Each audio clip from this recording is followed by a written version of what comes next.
Thanks for tuning in to Pod Catalyst, the official podcast of IABC. Today's episode is from our partners at the USC Annenberg Center for Public Relations at the University of Southern California.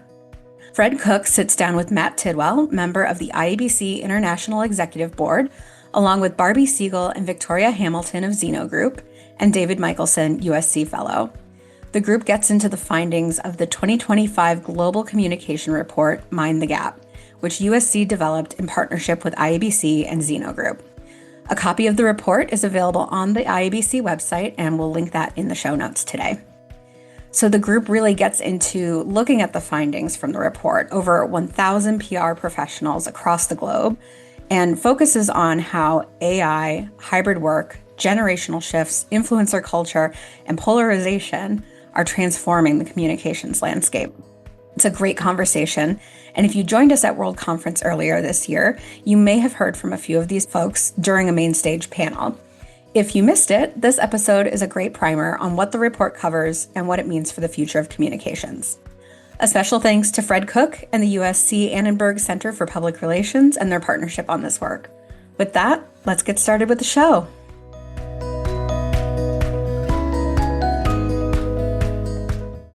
Welcome to PR Future.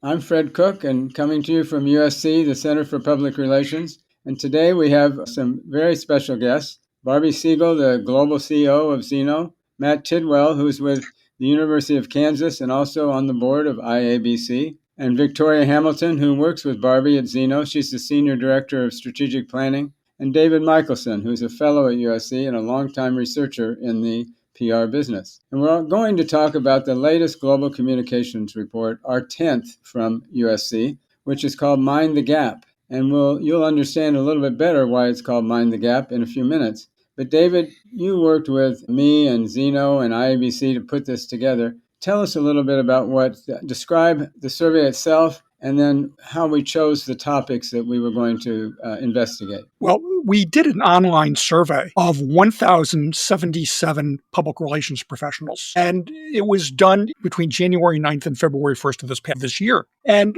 what we looked at was, what are the four key topics that are really driving the changes in what the industry is doing today?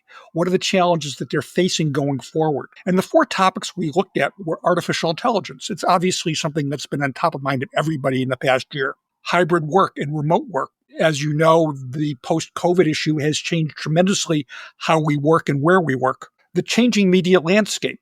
The shift away from traditional media, print and broadcast into social media. And then finally, the issue of political polarization, which has been one of the biggest challenges that we have all been facing over the past 3, 4, 5 years, particularly in terms of how that affects corporate communications, stories that we tell, and what companies need to talk about. It was used in non-probability sampling, and it looked at four very specific audiences. And the four audiences that we looked at were baby boomers, Gen X, millennials, and the most important generation as part of this is Gen Z. And we wanted to look at how those four generations looked at each of these four topics individually and how they compared in terms of what their thinking was about what the future was of public relations.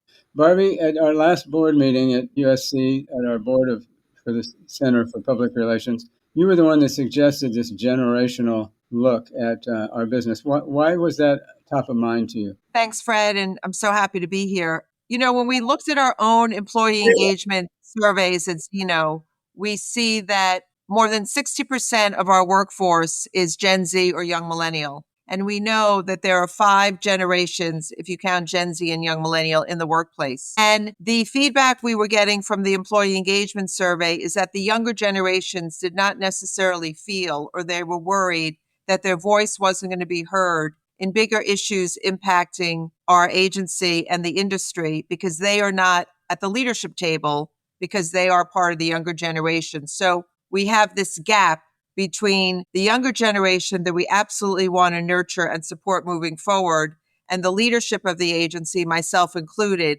that is not Gen Z or young millennial. So we at Zeno came up with this idea to create a global advisory board, of which Victoria is a member, so that we can have greater connectivity and inclusivity. The advisory board is 10 Gen Z or young millennial Zeno people from around the world, and I meet with them with other members of my leadership team on a quarterly basis to talk about various issues.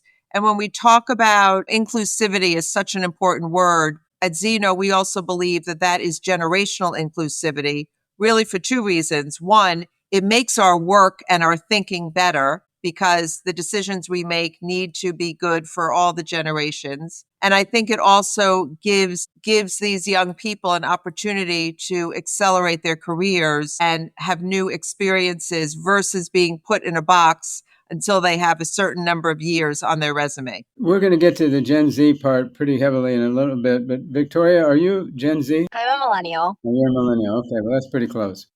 You'll have a perspective on that. So we started out the survey just by asking everybody how they felt about the future of public relations. And about 75 or 80% said that they thought it was going to be good or very positive or positive. So not 100%, but most people were optimistic, and it's pretty much across all the age groups.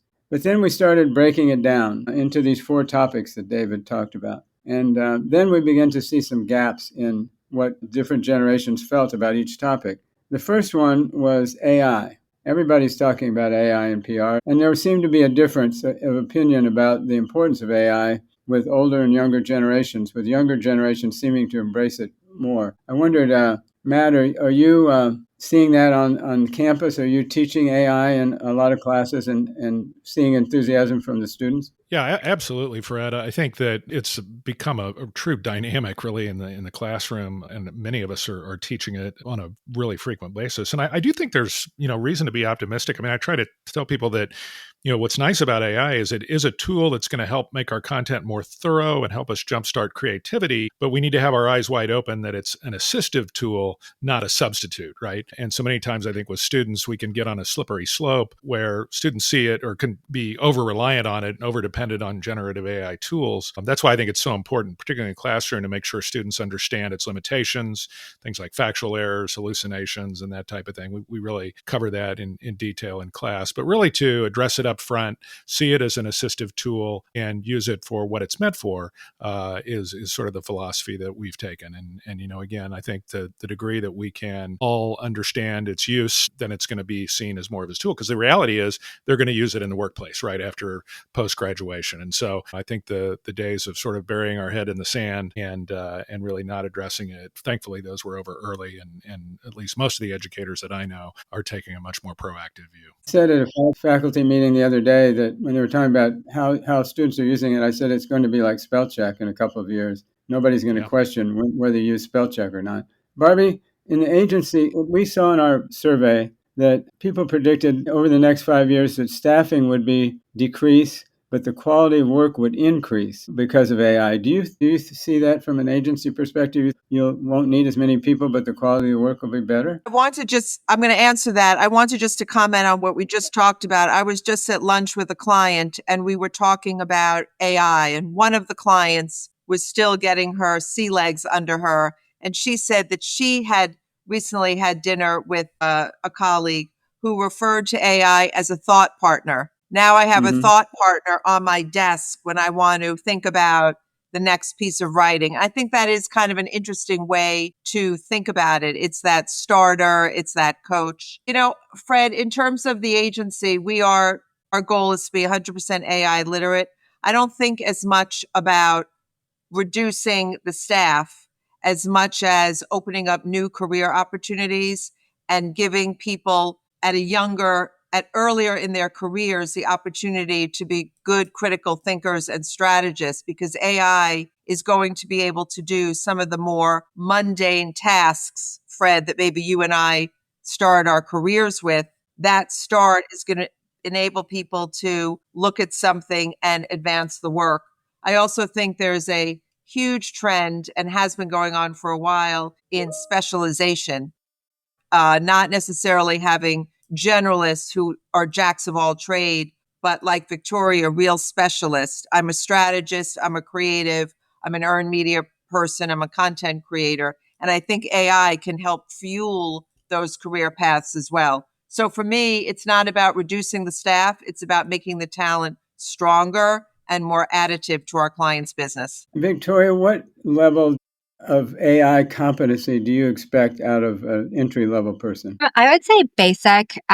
We're all learning as we go. So to expect someone who is more junior, who may be more digitally literate, to out of the gate know everything there is to know about AI, I think is unrealistic. But I think being strategic in how we use AI and using what we know about the digital space, being open to learning and integrating those skills will be critical for younger employees to do exactly what Barbie was saying, get us up to speed at a faster rate and leverage the tool as a thought partner. It's interesting you said basic. The survey, most people said functional, which is really basic, I think. And I was surprised by that. I thought people would have higher expectations of entry-level people in terms of their AI expertise. But it then occurred to me that, when social media started becoming popular, we hired young people because they lived in the social media world. But Gen Z doesn't live in an AI world. It's new to everybody. So they don't really have the same advantage that the millennials did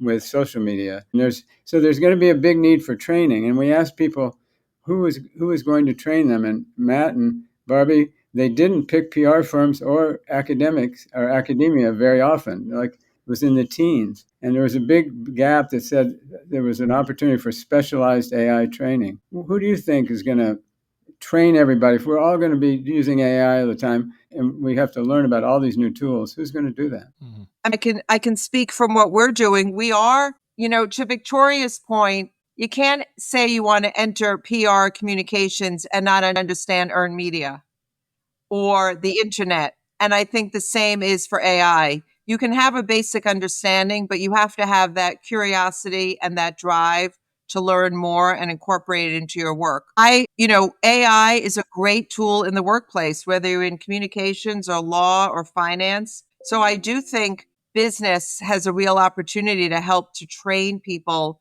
on how to use AI. And we are doing that in many different ways and encouraging people to experiment and share. If they don't get it in the workplace, I'm not really sure where they will get it as it relates to using AI to be more productive at work. Are you training clients? Well, interestingly, this lunch just today, we said to the client, we can help you. Yes, we are certainly offering AI counseling and training to client teams. Absolutely. It is more and more part of our suite of capabilities and services, understanding how to use, leverage AI.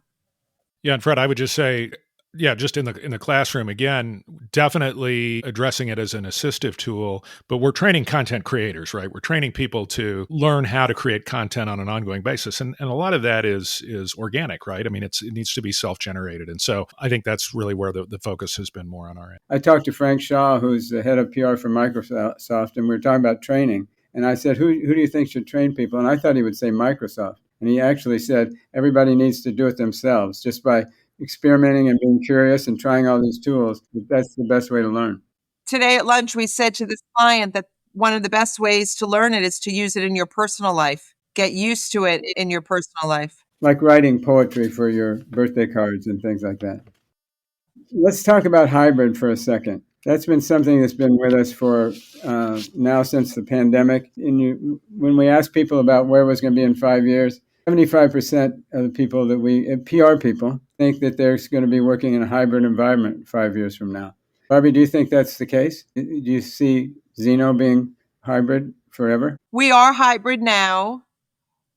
On average, across the world, people are in between 2 and 4 days a week. I am a big believer that people need to be together in the workplace, that we can't be that distributed. We are a team sport. At the same time, I think the flexibility that has come out of the pandemic and into hybrid work is something that is hugely valuable to making sure that people can tend to their lives. So I think for the foreseeable future, we will continue to be hybrid, but we do put an emphasis on in-person time together. If we want to talk about closing the gap, the only way for our young people to learn is to be in the same physical space with other people, watching, listening, observing, being motivated. You can't get that sitting behind a screen every day. And I don't think clients get the same output if we're all just sitting by ourselves in our bedrooms. Right. That's true. David, but we found some interesting statistics. What was the average amount of days in the office for a PR person? The average was about 3. But it was interesting because it varied when we looked at those people who were in-house. Yeah. In-house was greater. Yes, which was even more. And what was also interesting is that those people who were more senior actually were spending less time. Junior people were spending more time. And that's what complicates what you were talking about, the mentoring. If you come into the office as a junior person and there's no one there to mentor you, it becomes a Fred, the other thing I worry about, and mentoring is a great point, but just, the lack of, for instance, I teach a master's degree program with very young practitioners, usually 23, 24 years old. I had a couple of them come up to me last summer and use the word lonely, that they're working for a virtual agency, they're in their apartment. That is so sad. Yeah, it really is. And I thought, when I was 24 years old, I was not using the word lonely to describe my existence, but they're working for virtual agencies. They're working out of their apartment. They, once in a while, they bring me back twice a year and I get the chance to meet everybody. But I worry about kind of the lack of socialization, the lack of just developing some of those soft skills. I don't really like that term. I prefer professional skills, but things that we all got organically, right? That I think are really missing here as an unintended consequence of hybrid. And I think we need to guard against that. I think that's it's a real downside, I think, of hybrid. And I don't know how to fix it, but it's there. The younger generations want the flexibility that Barbie was talking about, but they do want to be in the office. They're not saying, I don't think, that they don't want to come in at all. They just would like to have some flexibility. I think 3 days a week is the perfect answer for them. And a third of the people we interviewed on the survey said they would take a pay cut in order to have that flexibility, which is, and again, it was the younger people were more likely to take a pay cut. The baby boomers who work the fewest hours are the least likely to take a pay cut. It's interesting. I kind of wonder, in regards to that specific stat, what larger factors play in how shifting priorities may impact the desire to prioritize finance versus that in-person experience, or like living outside of the office, like thinking through financial factors like student debt. If you kind of have that big dollar sign looming over your head and it just doesn't seem like certain milestones are achievable for someone younger, like purchasing a house, like would they then shift their priority to being more present in the world, or would they want to be like in the office? Well, we didn't ask how much money you would take less. We just said take a pay cut. So that was an interesting area, and I think remains to be seen. A lot of companies are asking their employees to come back 5 days a week. I think in PR, that's going to be a tough call based on what we're seeing, but we'll find out.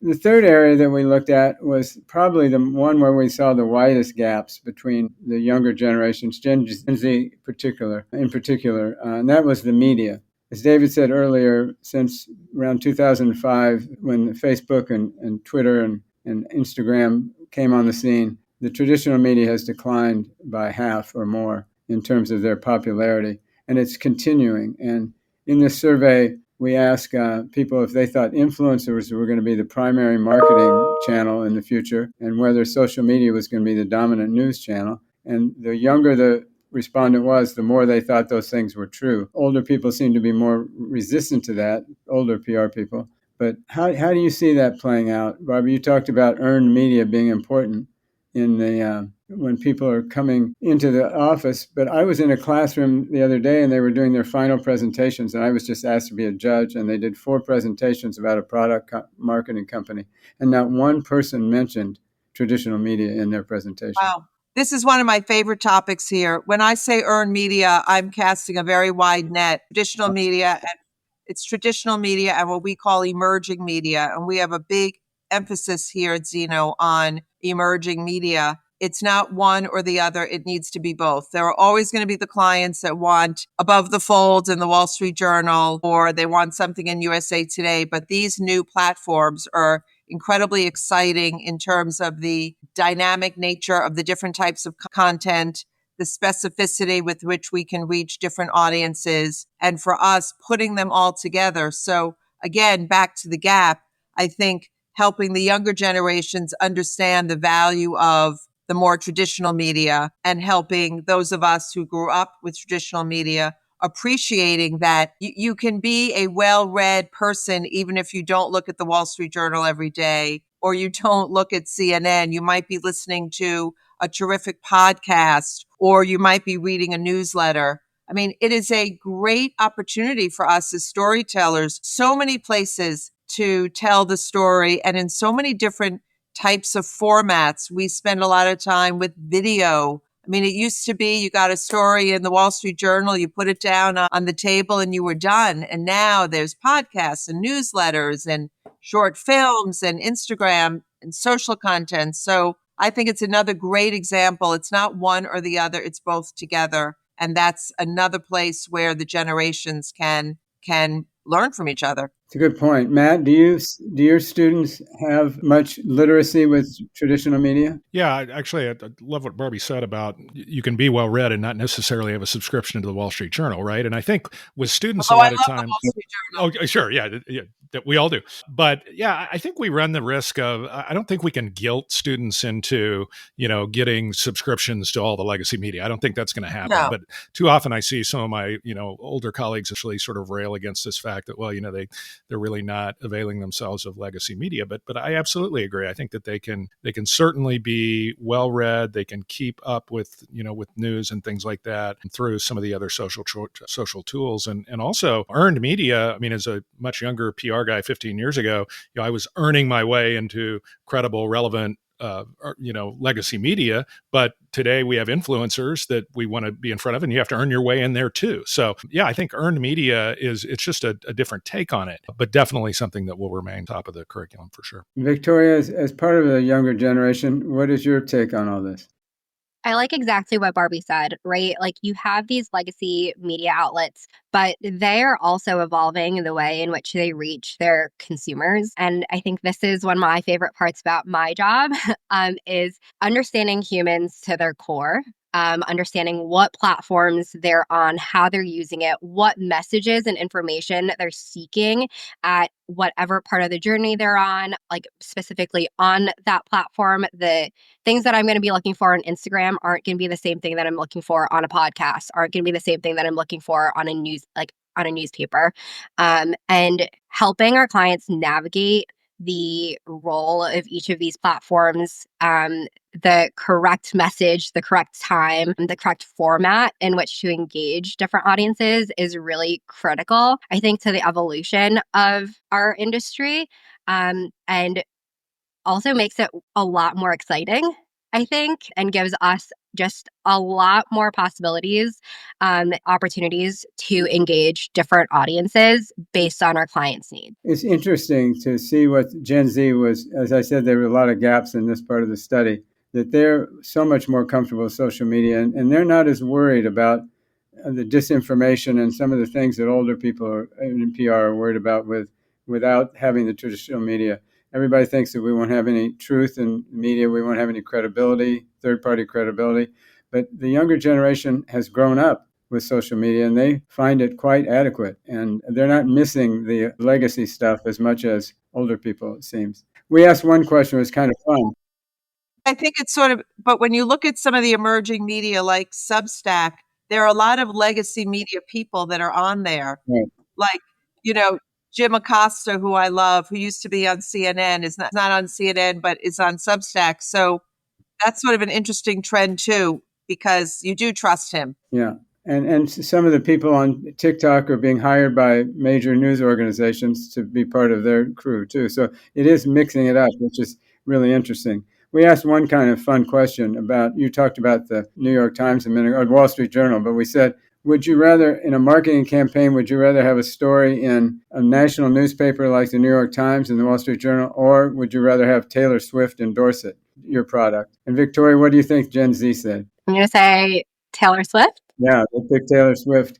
And everybody knows that, the New York Times or the Journal were the holy grail in the past for a PR program. If you got a story in one of those newspapers, you could take the day off. But now they're not reaching as many people as TikTok and Taylor Swift. And I'm sure it depends on the product or the whatever you're pitching, but it's changing. What makes a successful marketing campaign is changing. And a campaign, there could be an angle that you take to the New York Times and Taylor Swift. Yeah. But everybody agreed that, every age group agreed that a viral social campaign on TikTok or Instagram was a home run. Only the baby boomers were looking for a segment on CNN. But I think that this trend that we're seeing is going to continue. But Victoria, are you seeing any pushback against the influencers, any sort of headwinds for them? I keep seeing that people are getting a little tired of seeing them get the best seats at every concert and all the products and that sort of thing. Have you seen any of that? A little bit, but I think influencers and creators do play a very special role.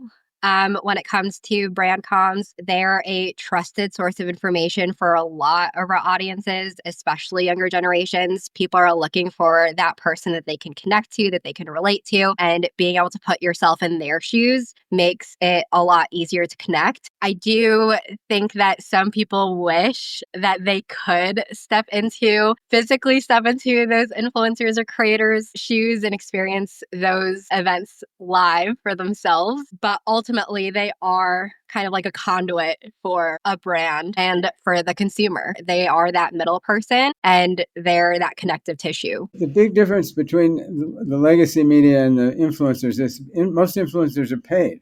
We pay them to promote our products. How do you think that balances out in people's minds? I think there's a sense of trust that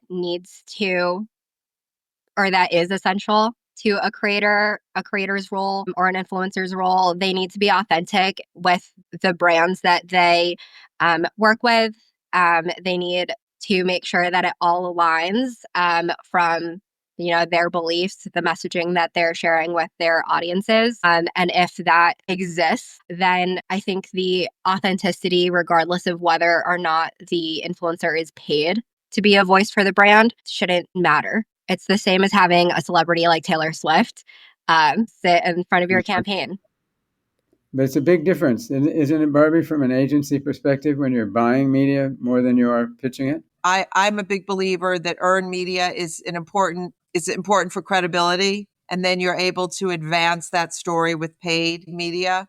But even the creators, and this is not my direct area of expertise, even though we are paying them, they still have their own platforms to protect. So I think they need to be seen as credible, or else they're not going to have a business. So it is a two-way street in terms of how brands work with these creators. It's not sort of, I guess, like buying advertising time, but the difference is that you are creating these stories and there's a little bit more co-creation and interaction between the creator and the brand. So again, I just think it's all of this working together. It's the art and the science. And we talk about earn first, which is ideas that are going to earn attention, earn trust, and then can be cascaded out. Yeah, I don't use a case study in front of my students, Fred, unless it has a really very defined cross-platform, paid, earned, shared, owned kind of synergy, because that's the reality, right? And so they may want to live in the shared space because that's what they know and they're most comfortable with it. But to Barbie's point and Victoria's, the reality is these are cross-platform kinds of campaigns when they're done well. And so those are the case studies I tend to use. Well, Matt, let me follow up on that. One of the things that was the biggest concern about this change in the media was misinformation, disinformation. Do you think that your students, younger generation, has a better radar for what's true and what isn't true than older people? I'm not sure that they have a better radar, but I would tell you we need to be vigilant about just getting the realization that misinformation is out. Media literacy, essentially, right? So making sure that students have a good sense of media literacy and that there is misinformation, because when they're living too much in one channel, that can get lost. And so I think that's really the key, Fred, is that we need to make sure that the media literacy tools, the education, the emphasis on that particular piece is there. And so that's really what I try to spend the most time on with students. What about you, Victoria? Do you think your generation understands what's right and what's wrong online better than anybody else? I think we have had the fortune or the misfortune of living in the moment where it has been a huge part of every aspect, whether you're watching TV or on social media. It's just been part of the discussion. I have seen, based on my research that I've done for clients and within Zeno, that our consumers are really smart. They know that they have a myriad of sources that they can reference to validate or invalidate data. We don't just rely on one source of information. And if we are questioning whether something is correct, whether it aligns with our own values or what we're hearing from other sources, we'll look up more information. To Matt's point, we have been told our whole lives to trust certain news outlets, to look into who the journalists are or your authors, understand like what biases they may hold and how that can impact the information that you're presented. And I think we're even taking that and applying it to what we're seeing in AI outputs. So it's been constantly part of, our evolution, whether from research and school to what you're applying in the workspace, but also what we're seeing out in the broader media landscape. Yeah, it's a talent we're all going to have to acquire, I think. Let's talk just a little bit about polarization. Probably the biggest surprise in this report was the impact of polarization on public relations in terms of purpose-oriented work. If you had asked me a couple of years ago, I'd have said the purpose was the future of our industry, that every PR person was going to be spending all their time talking about how their clients were helping solve the world's problems and contributing to society, and suddenly that has stopped.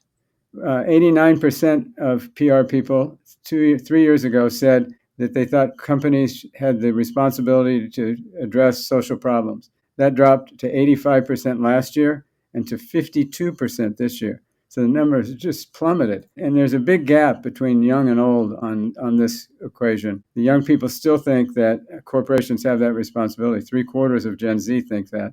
But the baby boomers are down to 40%. So this polarization is that everybody recognizes it as the biggest problem of these 4 trends. But do you have any insight on that, Barbie? What do you think is going to? Do you think this is going to come back at some point, or do you think this is the new reality? I think companies and clients are navigating a very difficult landscape now for a whole host of reasons. I am a big believer in business as a force for good, and that businesses do have a responsibility and an ability to advance on certain societal issues. So I'm not ready to give up on that. I know many of our own clients are continuing to do the hard work. They just might be talking about it in a different way. I do think it will come back. We are in a moment right now.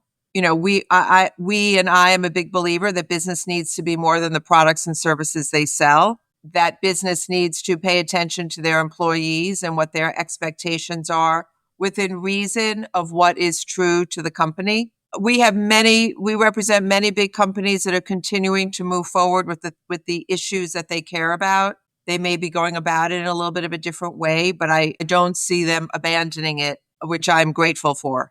We know that particularly younger generations want to see brands take stands, right? We've seen that in research over and over and over. But I absolutely agree with your point that it becomes much more difficult to do if you're a brand in this extremely polarized area. So I teach a lot of crisis or purpose-driven marketing, cause marketing, things like that. And it's causing me to rethink how I teach that, just because I think we're going to have to temper and bring in the polarization piece so that people understand that part of it. That's what I wanted to ask you, Matt. Long term, I grew up in the 60s and 70s, and we were very activist about the Vietnam War and the flower children and all that. And then everybody grew up and got mortgages and cars and houses and kids and didn't really change all the things that they thought they were going to.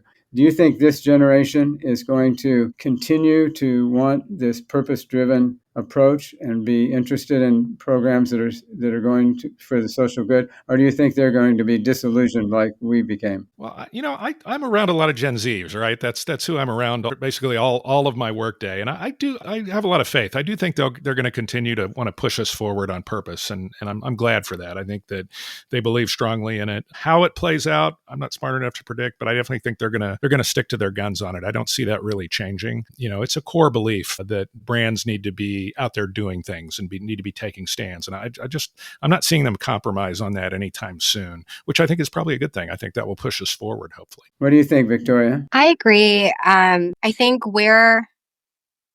again, millennials, Gen Z are living with a lot of the realities of decisions that were made by generations prior, decisions that were made in the 70s, 80s, 90s. Like, we're seeing the repercussions of that. And that is maybe the driving force behind some of this demand for action. It's not necessarily a retroactive response that we're after, but more of a how can we do better and what can we do to set ourselves up for success in the future so that, the younger generations aren't necessarily dealing with the consequences that we're laying out for ourselves. Do you think that the expectations of Gen Z are too high, or do you think they're welcoming that? I don't think there's anything wrong with dreaming big. But I do think that we need to set realistic expectations for what is manageable. And, that may vary in terms of scale and impact, depending on the industry, depending on what exactly we're asking different brands to do. But I think exactly what Barbie was saying, brands, companies need to make sure that the causes that they're supporting align with their brand and their priorities, do reflect on their historic behavior, align with their industry, their values. And I think as a collective, we need to have some grace as we all figure out what exactly the correct actions are, because it's not just up to the corporations. There are laws and other things that we also have to address, and it's a larger infrastructure problem that we can't just fix with a drop of a hat. Right. It's a little complicated. My favorite question in this whole survey was, since everybody's getting their information from different sources, which generation is the best informed on political issues, social issues, the news? And crazily enough, every generation said they were the best informed. And I thought that was funny, a funny answer, but it's also a little scary, because if the generational gap is in fact driven by you thinking your generation knows more than everybody else, it's going to be a barrier to working together, like you talked about earlier, Barbie. And I wondered if any of you had any thoughts about who is the best informed and what that means to everyone. I'll just jump in and say that I think it's about being informed in different ways. Just coming back to the different media, I know with my own daughters, things are happening in the world, and depending on what platforms you're on or what types of media, you're getting different perspectives. That's the richness that I think we're talking about, that we're all not bringing the same mindset and life experiences to the table. And look, your gender, your age, your race, your ethnicity, it all is part of how you view things. So again, to me, it's not one generation is more informed than the other. We all need to be informed. Those are table stakes if you're going to operate in business or in society. But I think we have different ways that we get the information, and we see different sides of the story, and bringing that together is the exciting part. Matt, what is your thought on this generational difference?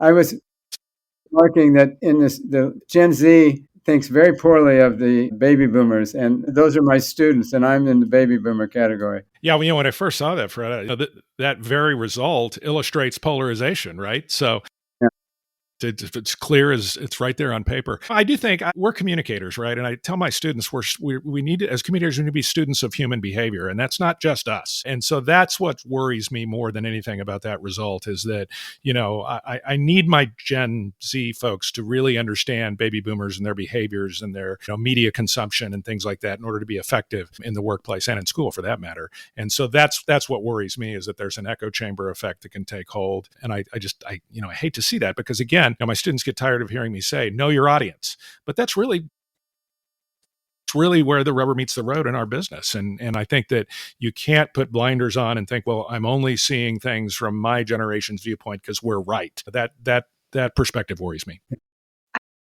I think another factor that plays into that is algorithms. They have just been, become part of every single platform that we're consuming things on. You're likely to be served content by a voice that is similar to yours. The more you consume of a certain topic, the more you'll see that. So you'll exactly what Matt said. You kind of find yourself in an echo chamber. And when I saw that stat, my first thought was, are generations not talking to each other?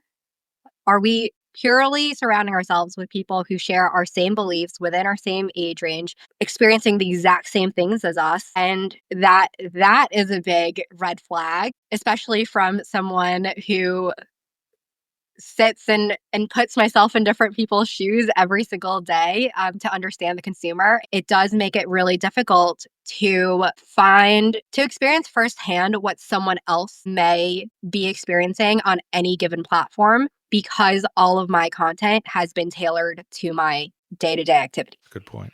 Well, with that being said, we talked about a lot of gaps and differences in generations, but as you said at the beginning, Barbie, it's important that we all work together. It's the best solutions are going to come from everyone thinking about them as a group. But what advice would you have for a Gen Z person starting in PR that would help them navigate the future? This is such a great moment and such a great opportunity to be in PR and communications and to be a Gen Zer, a young person bringing a whole new point of view. My advice is what my advice has been for years: to say yes more than you say no. When you see something that you want to be involved in, ask.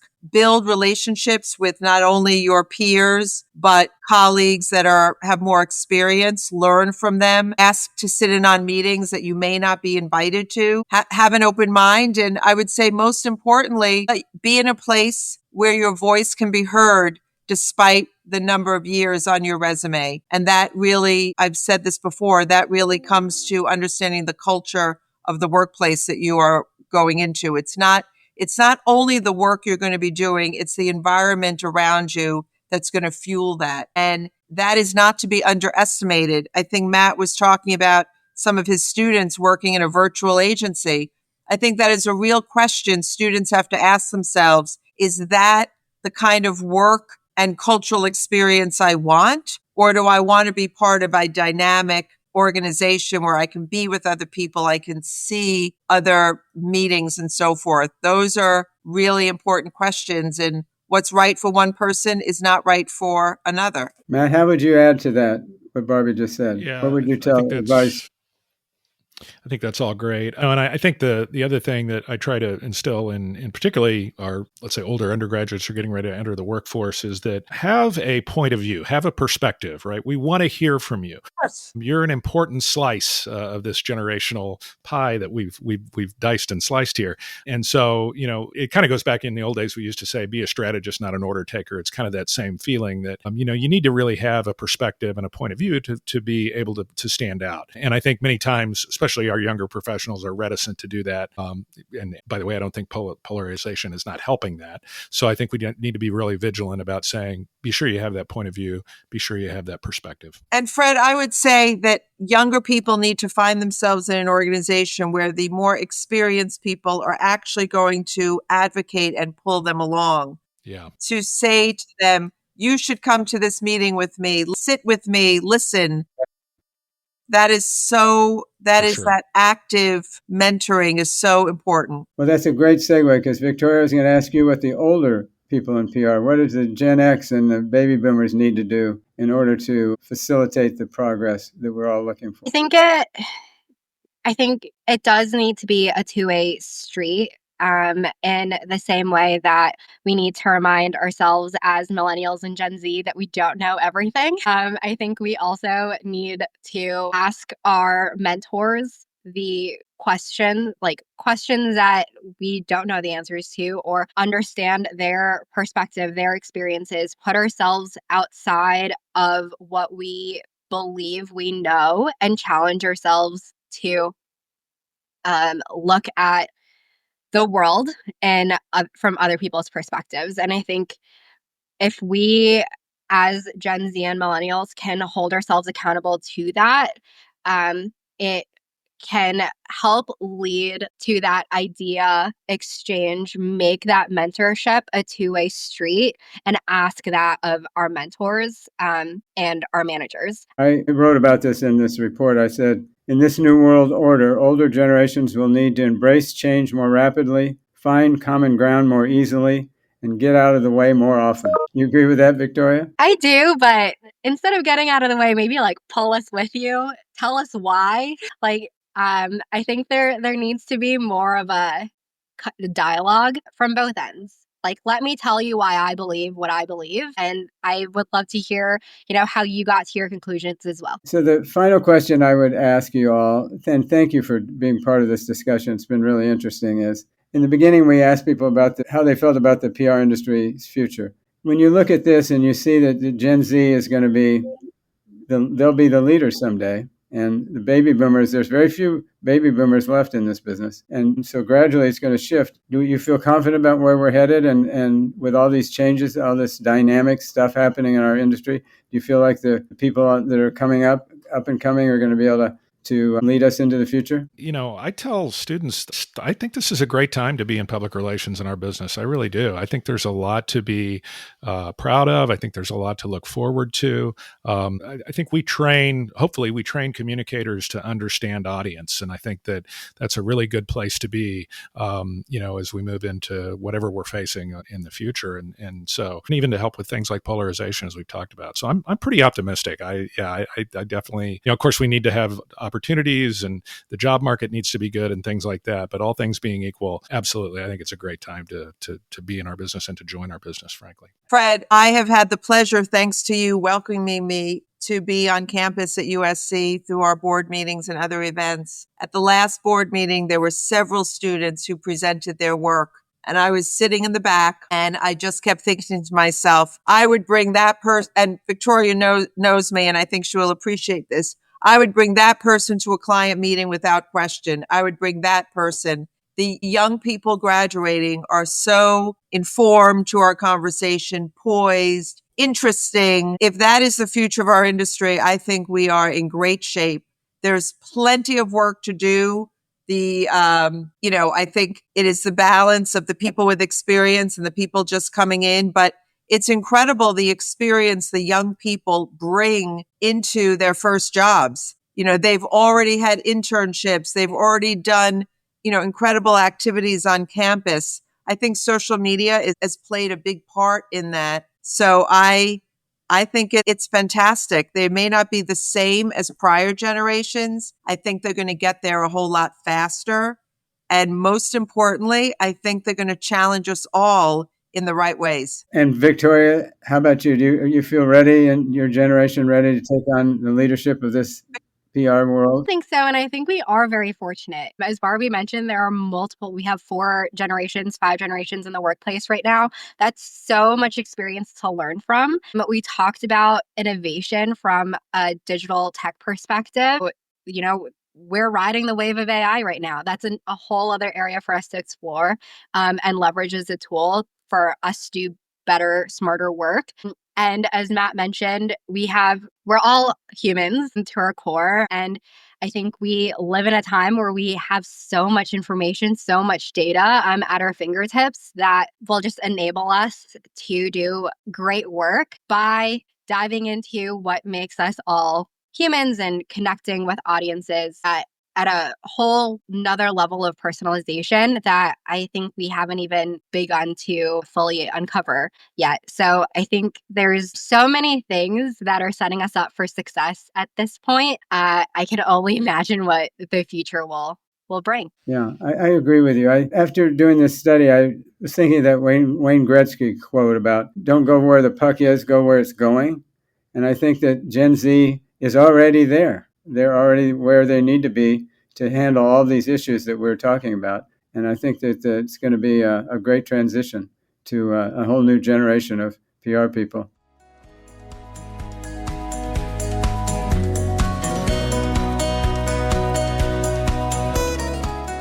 Thanks for listening to Pod Catalyst, the official podcast of IABC.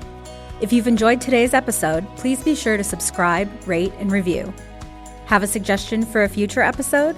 send us a note at catalyst@iabc.com. To discover all IABC has to offer, visit our website at iabc.com.